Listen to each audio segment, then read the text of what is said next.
Hey, I'm Melanie. And I'm Kristen. We're filmmakers, friends, and collaborators from Vancouver, Canada. And after 10 years in development, we're finally getting to make our feature film called Switchback. And we want to take you along with us through all the ups and downs, lessons we learn, and mistakes we make on the journey to making this film. Hi everybody, slightly different kind of video today. I wanted to walk you through my packing process and sort of like what would I take in my pack when I go on a backcountry trip, like my research trips to the West Coast Trail.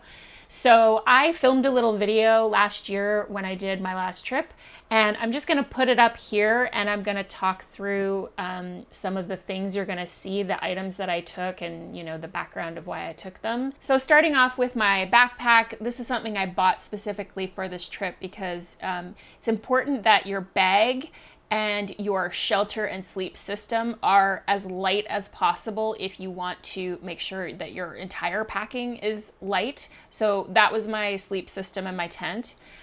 This is my toiletries. So I obviously need to bring my own toilet paper, but things like sunscreen, toothpaste, any kind of drugs that you might need for pain relief, Band-Aids, first aid, all of that kind of stuff you have to bring with you.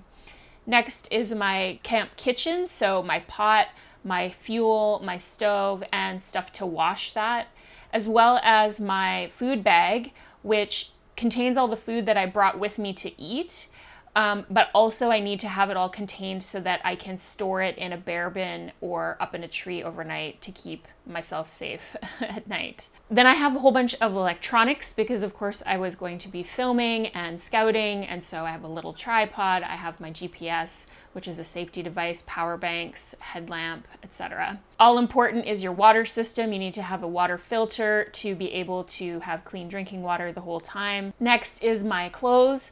So layering is a huge part of backcountry hiking. You are exerting a lot of physical effort, so you will need to layer up and down throughout the day as the weather changes and your physical exertion changes.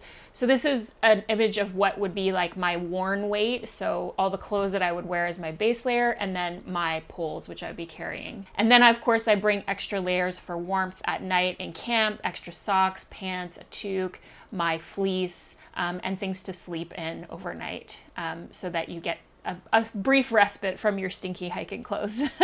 Next was my rain gear, which I actually didn't end up taking. And then these are my luxury items. So I take a pair of slippers, a massage ball, and a small journal because I like to journal every day, but also to take notes because I was scouting.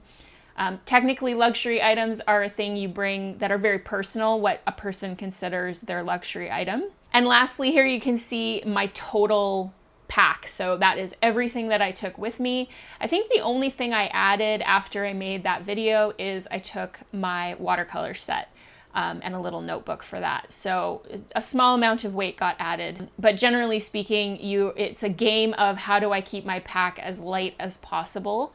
And I think in the end, my pack was around 35 pounds, so roughly at the start, with about 12 or 13 of that being food. Pop your questions in the comments if you have any questions for me. I'm not a huge gearhead, but I could tell you why I chose the things that I chose or purchased, and why I packed the way that I did for my 7-day trip on the West Coast Trail. See you in the next one.